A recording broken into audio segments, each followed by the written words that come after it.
Hi Year 10, it's Mrs. Gatley here with the second lesson in the series of description. So if you're just finding this for the very first time, then have a look in the same folder you've just been in. Make sure you've done lesson 1. It was an inspiration lesson where we used Charles Dickens and a little bit of Macbeth to start you thinking about descriptive techniques. So this lesson you're going to need a pen, some paper. If you use your computer and you split your screen and you type it up, absolutely fine, and an hour of your time. Now you'll definitely see that this lesson won't be timed at an hour, but I'll be expecting you to pause the video and do your own independent tasks. So I'll quickly recap what you see in my lessons. What you're going to find is that there's going to be like 5 different sections throughout the schemes of work that I'm doing, and there'll be a focus on vocabulary. So a new word will be introduced. Can you use it or define it?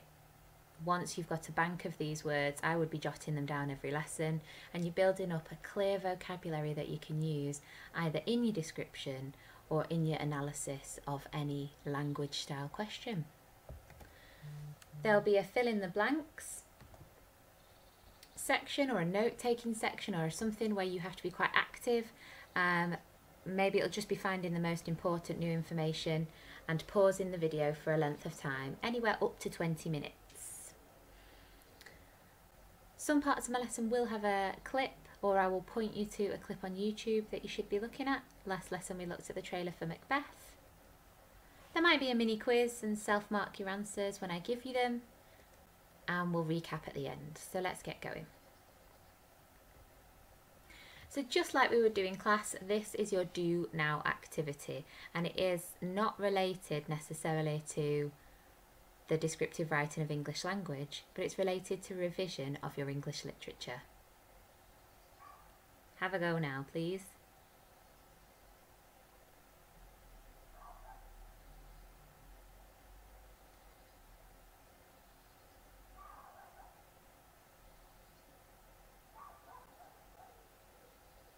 Okay, so you should have paused the video and finished 1 to 5.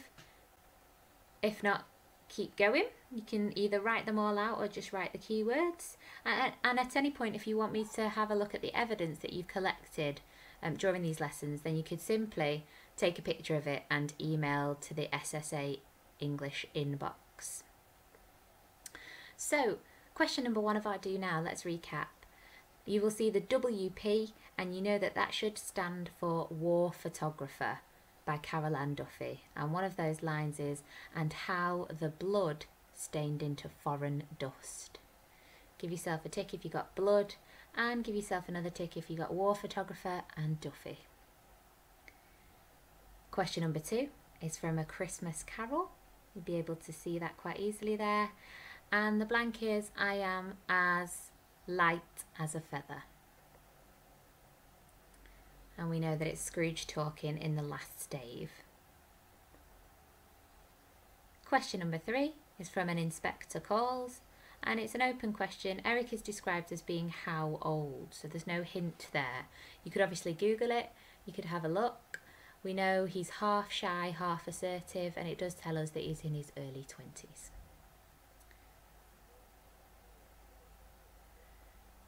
Question number 4 is from Poppies, and the poet is Jane Weir, so bonus point if you got that. And the line reads, 3 days before Armistice Sunday. How the poem opens. Number 5, a little bit of Macbeth there, and the blank you should know is human. The milk of human kindness, and it's Lady Macbeth, so bonus point if you got that. She worries that her husband is too full of the milk of human kindness. So total it up, evidence it, jot it down. If you want to send it me, then please do. Okay, now we've got some rainbow questions, and I would like you to pause this. This is a 10-minute task. to see if you can write down all sort of literature revision information from this scene. So I'm obviously using the movie, I'm not giving you an extract, so I'm not making it that hard for you.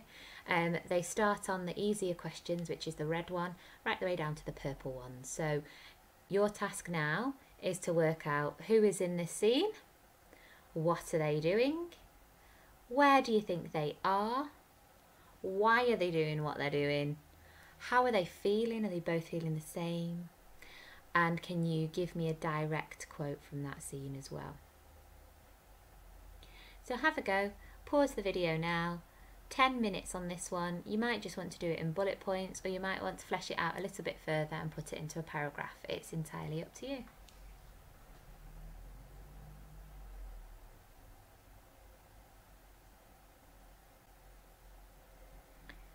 Okay, you should be finished on your rainbow questioning task, and I'm going to briefly go through some of the answers. I want you to really work this out yourself, so I don't want you to just skip on and listen to me give them to you. So obviously it's Macbeth and Lady Macbeth, and this is post-murder of King Duncan, and we can tell that quite obviously because Macbeth is wearing royal robes. He's adorned in quite a lot of gold, and he's obviously wearing a crown. And that's the same for his wife as well. She's wearing a sort of cream and golden robe. She's got her own crown on, and they've given her makeup and jewellery to show that she is of high standing. She looks quite different if you've seen the opening scenes where they're in their own castle in Inverness. Well, what are they doing? They're having a secret conversation here, potentially in their own chamber, and they're at this point we know that this is one of the iconic scenes where he says to his wife, "Full of scorpions is my mind, dear wife," and he realizes that he is in blood steps so far that the more he murders people, the more this metaphorical river of blood sort of washes his mind away into insanity. And he's talking about Banquo being murdered and Fleance escaping primarily. So it's a really, really interesting scene. How are they feeling? Well, they're both feeling slightly at odds here. We can see that on the left, Macbeth, it looks like he's the one struggling the most. And Lady Macbeth there, who is normally in control, is definitely worried for her husband that he's going to slip up, that he is slipping into madness. But also in this scene we see that Macbeth is trying to regain some of his masculinity by taking control of the situation and murdering more people. And I've given you a direct quote there. "Be safe in the knowledge, dearest Chuck," is another. And "full of scorpions is my mind, dear wife." So hopefully that's a little bit of literature revision, and what that's done for your descriptive lesson is focused you on a picture and of a moment that is really well known to you. If you're unsure about what I'm talking about, you can pause this and go onto YouTube and have a look at the trailer again, or have a look at the quote, "Full of scorpions is my mind, dear wife," and figure out how this man is feeling at this point. So going back to what we need for our 40-mark descriptive writing question, a very, very easy way to think about the picture in front of you, rather than try and come up with one long paragraph about everything you see, you would split it up. So if you've been in my class before, this is quite a familiar exercise that I do, but 4 is the magic number because it definitely gives you 4 separate paragraphs, and that's just about enough, dependent on how long those are, but on average that's just about enough to gain you enough content to get the marks. So step 1, in order to ace this question, you would zoom onto your image, have a look at your image, either quarter it, so simply draw quarters, put it into 4 separate boxes with a ruler and think about those areas, or as I've done here in the yellow, I've zoomed into 4 areas, because I know I can solely fix upon them without repeating myself. So I've chosen his ear and his hair and a little bit of his crown there. I think it shows that he's sweating, which might show nervousness, and I could do something about the smell or the texture of it. I could definitely do something descriptively there. Eyes are always a great one to focus on when you're talking about description, because they reveal a lot about human emotion, and you can also use colour imagery. You'll see there that I've also focused on his fingernails. They are dirty, potentially blood-stained or metaphorically blood-stained, because we know the theme of blood that runs throughout Macbeth is really important. It might show that he's used to being a brave soldier and he doesn't really fit. He's broken the great chain of being in becoming the king. And lastly, you'll see that there's a circle in the top right hand corner that you can't tell what's there. And I always do this. This is either to focus on what's outside of the picture that you're given in your exam, and obviously it won't be a picture of Macbeth, but it might be a Scottish Highland, or it might be the woods, and you could relate it to something you already know. So if I just focus on that one that doesn't seem to have anything in it in the top right, obviously in the foreground we've got the sharpness and the defined characters, but further away we don't know what's there. It could be, it looks like potential an armed guard or statues, or it could be a window. We have no idea what's out there, and that gives you descriptive license to talk about pretty much whatever you want to focus in on there. The weather is always a very good start. So that's step 1 done. Now step 2. You might have heard this term before. It's not an official term that you have to learn, but a lot of people like a bit of a device to sort of remember some techniques that you can put in. So step 2 is to apply SiC Maps or any of the language techniques. So I'm talking about these two things. In the blue on the left hand side, you'll see our lesson recap from lesson 1. From assonance all the way down to personification. You know all those terms now if you were tuning into my last lesson. What I've done in the yellow box is something that you might be able to remember a little bit more, and it's picked up on some of the devices that we revised last lesson.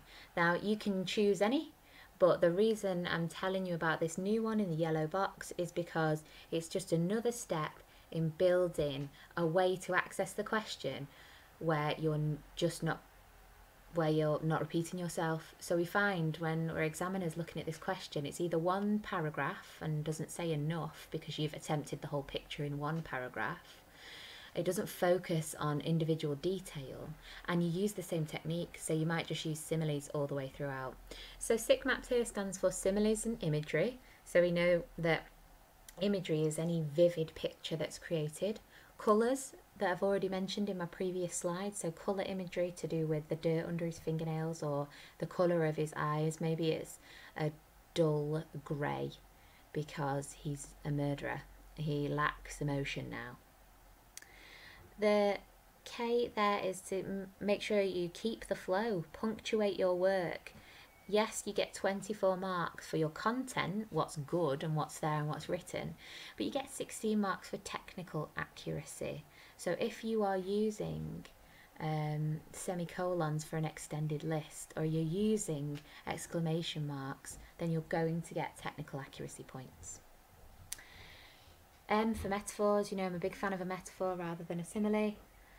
Alliteration, adjectives and assonance, all great examples. You obviously would not use all of them in one paragraph, but you would definitely try and use them throughout your piece. Personification we recapped in the last lesson to give a human quality to anything that isn't human would be great in this scene. So if we just flick back, we could personify any item of clothing or anything that is in the room and make it feel guilty, or make it feel like it's looking intentionally staring at the murderous characters. And lastly, we've got sibilance. So that repetition of an S or a sh or a Z sound, it creates a very lengthy flow to your sentences. So what you would do there, you would apply step 1 and step 2 to this image. So that's what I'm going to ask you to do now. Obviously you've got the image in front of you, but you haven't got it printed out. All you need to do is write down your 4 zoom areas. Is it going to be the hair and the crown? Is it going to be Lady Macbeth's eyeshadow? Is it going to be the cross symbol on her shoulder? Is it going to be all the gold that Macbeth is wearing? And don't forget that you can zoom in on an area outside of the frame, so you can talk about the weather or the window or the wind or anything that's might be looking at them. So I want you to pause the video and choose your 4 areas, and then what I would like you to do, I would like you to apply a SiC map or 2 SiC maps to each area. So for example, if I just go back to this image here, if I focus on the eyes and I know that that's going to be an area, in there I'm going to use colour imagery, and I'm going to try and use a simile as well. I'm not sure what that'll look like yet, but it's giving me a frame of reference. So pause the video, either use this slide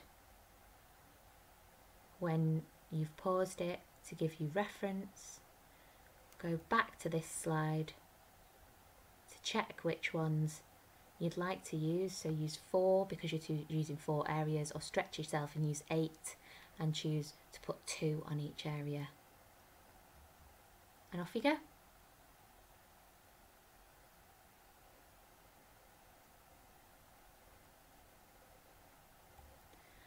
Okay, we're on to step 3. Now, if you were stuck, if you thought, I still can't talk about these eyes, even though I want to use some colour imagery in a sentence, then I've given you some examples of how you would memorise, and when people say they can't revise English, that's absolute rubbish, because you could memorise 4 cheat opener sentences that will help you with any picture that you see. So for example, if you knew that paragraph 1 was going to be the area in the background and you're going to talk about the weather, then you could open with pathetic fallacy. So you could open with something to do with the weather that shows their mood. So it would not be sun shining and rainbows outside of the castle at this point. It might be thunderous. It might be the fog might be descending on the castle. And using the weather to reflect the mood of the time is a really clever thing to do. Paragraph 2, you might start with a verb. You might start with an action word, and I'm going to show you this if you feel like you might be getting a little bit lost. I'm going to model that to you in a minute. Paragraph 3, start with some sensory writing. So maybe if we go back to the picture, maybe at this point paragraph 3 is the fingernails. And the fingernails, Lady Macbeth can smell something on them, and it might be blood, it might be old blood, or it might be dirt as he's been rooting through the ground for some answer to the prophecy that the witches gave him. So the sensory writing there might come from the smell underneath the fingernails. So you can see how, if you're thinking about it, it's easy to capture unusual things in your descriptive writing. And lastly, you might start with an adverb, and we recap this last lesson. It's anything that modifies that action. So we can all jump. To jump is the verb, but some people might be able to do it better than others, or more brave than others. To bravely jump, to jump excitedly. So all of those extra words around the word jump is the adverb, and you might start with a suddenly, about the pace. Now, you might think this is a little bit too hard, and normally I'd be doing this in the classroom with lots of resources in front of me. Well, this is probably going to be the the most helpful slide of the lesson. I'm going to read an example of each of the openers zoomed in on each of the places I've chosen. So for example, this says it's going to be paragraph 1, the pathetic fallacy opener. So I must be zooming in on an area that we can't see. I'm going to start talking about the weather. So it must be that zoom that was in the corner. And let's have a listen to what I've thought of by simply looking at this scene, zooming and using SiC Maps. The wild Scottish wind whistled a melancholy tune. It knew its country was dying, slowly bleeding to death in a war of ambition. The wind's melody was a funeral hymn. So if you want to pause it there and have a look, you could analyse it yourself. I'm going to briefly do it with you, but you could pick out what language techniques or SiC Maps I've used at this point. I know in the wild Scottish wind and whistling that I've used some alliteration, and I know that the wind cannot whistle, that is a human quality, so I've personified the wind straight away. I've continued with that because it knew its country was dying. I've given the wind some sense of a brain for it to know that its country's dying. And again, loving the metaphor, countries don't die, people die. So I've personified the country of Scotland. Slowly is an adverb and bleeding is a verb, to death in a war of ambition. And I've used a key theme from Macbeth there. And the wind's melody was a funeral hymn, another metaphor, signalling Macbeth's death. So that's quite high level there. Don't worry if you don't understand all of it. You can really take your time with it and maybe just look at one sentence that you prefer the most. Let's have a look at another example of modelled writing. Paragraph 2, I'm going to start with a verb, so I must be starting with an action here. Grazing his rough, bloodied fingers across her porcelain skin, he felt the contrast. The golden ring weighed him down further than he'd felt before. The scorpion scratching in his brain made him believe the ring was squeezing him tighter and tighter. So I've definitely started with a verb. I can tick that one off. Grazing, so to move his hand across his wife's chin there. And contrast, I've used contrast, which is something we've not talked about before. The bloodied fingers versus the porcelain skin. You've got something quite dirty and dark and potentially evil against something pure and white of her porcelain skin. You might notice that in the scorpion scratching that is alliteration, but it's also a reference to the quotation that we revised at the beginning of this lesson. And in his brain made him believe the ring was squeezing him tighter and tighter. Squeezing is a good verb there, isn't it? It's also an example of onomatopoeia. And tighter is just repetition.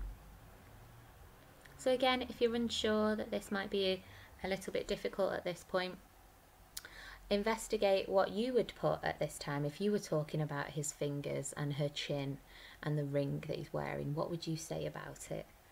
Pause it, have another read through of my modelled example. Paragraph 3.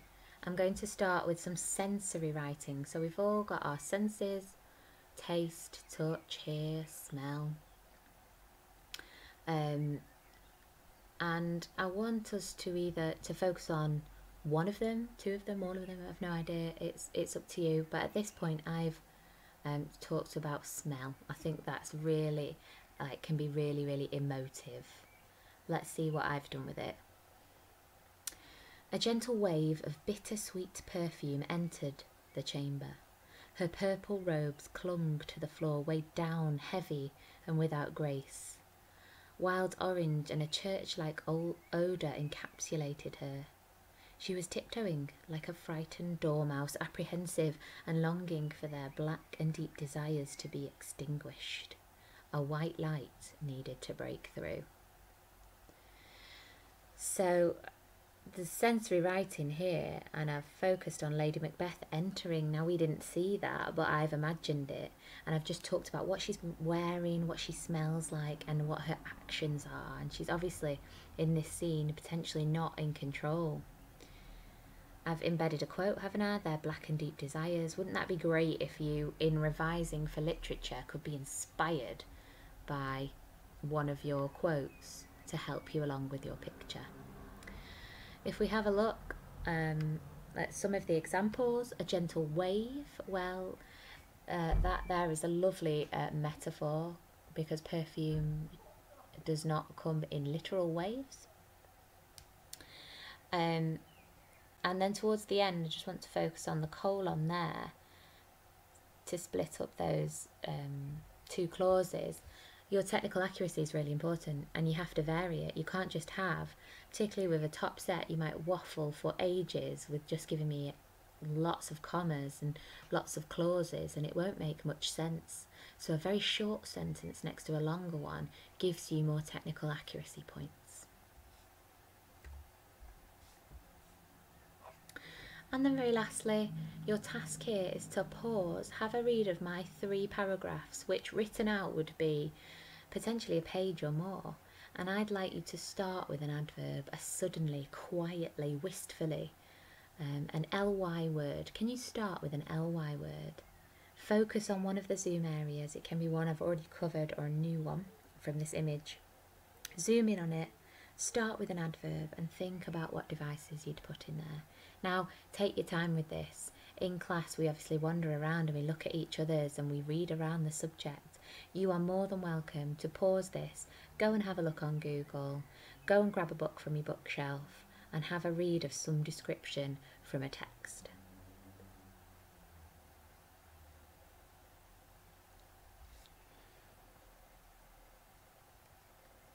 And step 4. I'm always going to put this in. It's not a literal step that you have to do based on the pitch you've just done, but you just have to try it again and again, and it gets easier and easier and easier. The reason I managed to do all of those modelled paragraphs is because I read a lot, and I'm looking at published authors writing and looking at more vocabulary. So put your phone down, stop looking at your social media, go and have a look at some proper language and some real literature, even if it's for just 5 minutes, and that would be your task. Read descriptions in novels, in books, try and describe what you see out of your window right now and write it down. But in order to ace this question, you can't just do it on the day. That's where people think they cannot revise English language, and you absolutely can. Okay. So very well done that you've got this far. That's quite an intense lesson where you'll have to go back and have a look at the modelling. Let's recap what we've done and set you up on an independent task. So, yes, we've looked at this term here, SiC Maps. What I'd like to do is just simply tell me what all the letters stand for. So we've got simile, we've got assonance, we've got imagery in there. Can you write all of them down as a recap? There it is again. That's not only a new piece of vocabulary, but it's a new skill, isn't it? So again, revise it as much as you can. Think of all of these features that you can put into your writing. My third point here is, why not rewatch Macbeth? Why not be inspired and then pause it at the battle scene, or pause it at any random scene, use that as inspiration. Imagine you're going to get that as your picture on GCSE day. Maybe one of the woods where there's no characters in there, and you could do a lot about the bark, the ground, the weather, the noises. That would be 4 paragraphs as it is. I'd like you to also Google pathetic fallacy examples. Novels use this, iconic novels, classic novels. Mary Shelley's Frankenstein used this on a cold and dreary November night. We know that setting the scene using the weather is so simple, yet really, really effective. And lastly, I'm setting you an independent challenge, and the first one to get it emailed to the SSA inbox or myself will get a reward. So what I would like you to do is come up with a piece of descriptive writing. It can either be 1 absolutely outstanding paragraph or 4 paragraphs, as you would do in your GCSE. So very well done that you got this far. I think in this lesson you will need to go back and pause, and I'll see you soon.